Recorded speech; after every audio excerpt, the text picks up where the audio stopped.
god, great timing. We got a lot of letters in the mailbox, and I just finished sorting them into 4 groups. Nice work!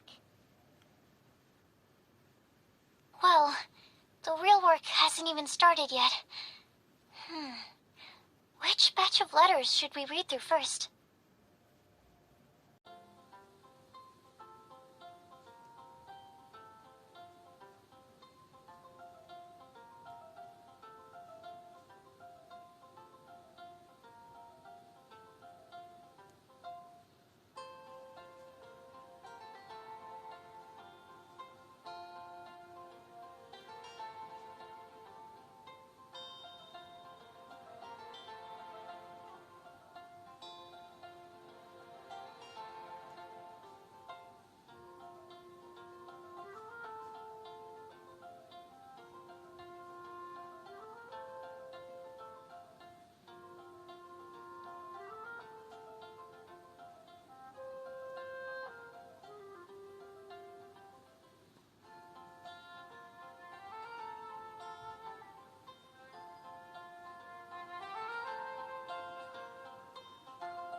Let me quickly summarize what we found out about a flower that is not of this world.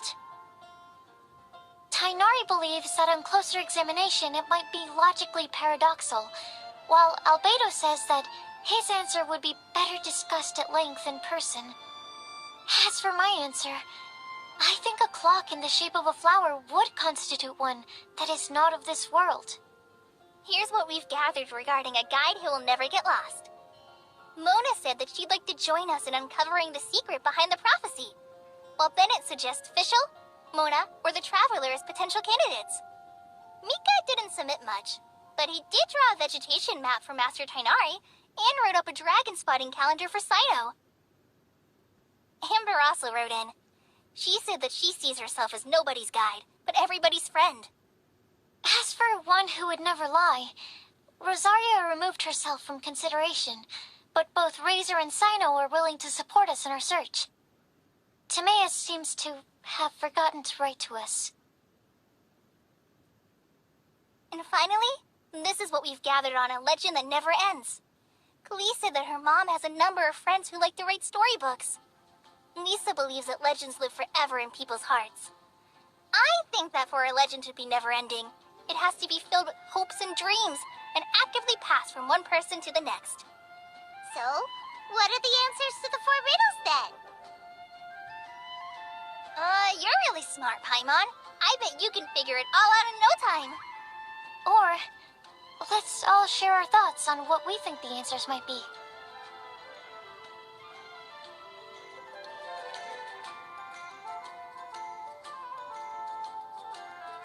Wait! Wait for me! Oh, Timaeus! What brings you here? I'm sorry, I really am.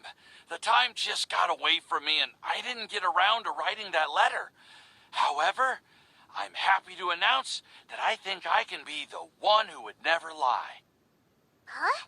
This is kinda sudden.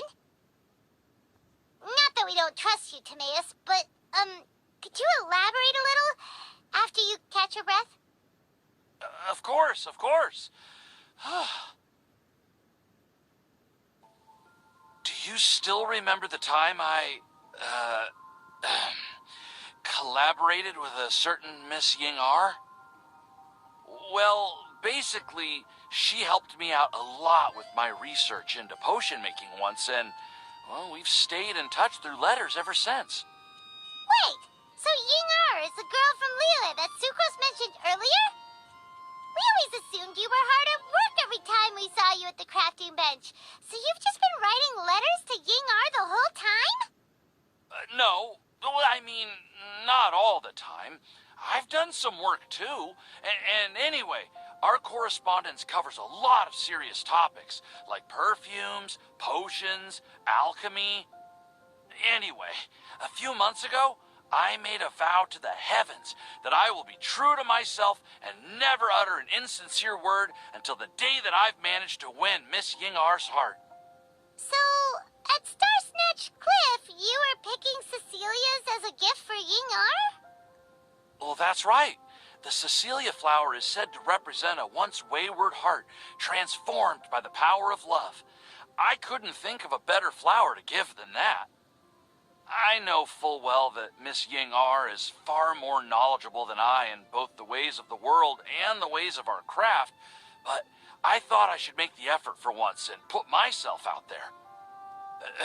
Which brings me to the subject of the last few days and the Windbloom Festival. I thought it was time for me to invite Miss Ying R to Mondstadt. But yesterday, Albedo told me that Sucrose has been working hard to help another girl achieve her dream. Huh?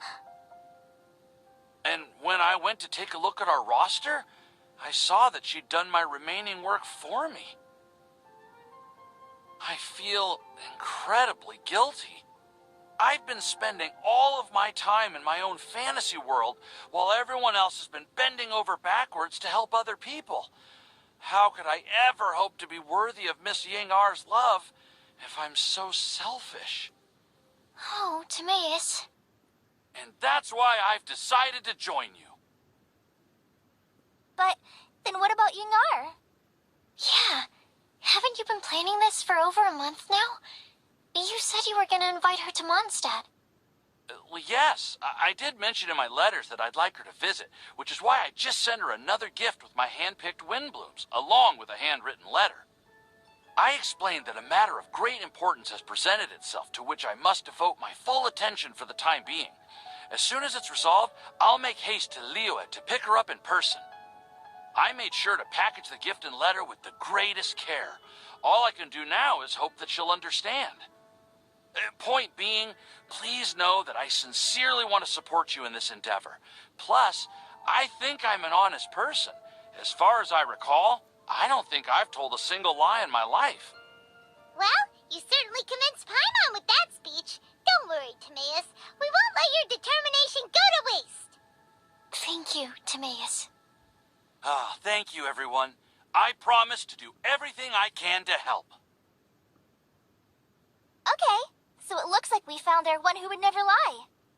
Great! Let's keep it up. On to the other three.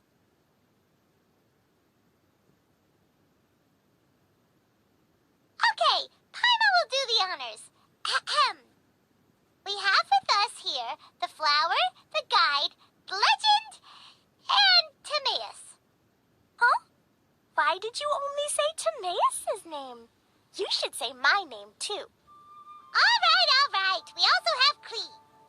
That's me!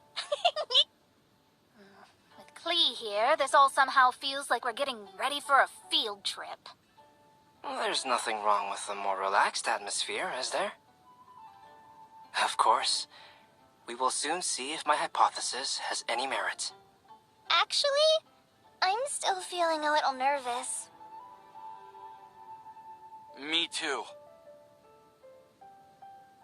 But weren't you all fired up just a moment ago? Yeah, you're right. Okay, let's do this. Actually, I'm a little worried, too. Deep breaths. Deep breaths. I know what you're feeling. Saying anything becomes so much harder when there are so many people watching. Well, does anyone know the exact location of where we're headed, or should I do a reading on my scry glass? According to the prophecy, once we've figured out the answer, we should test it at the Lantern of Utmost Joy. Wait, but where is this lantern? Oh, we know something about that. What?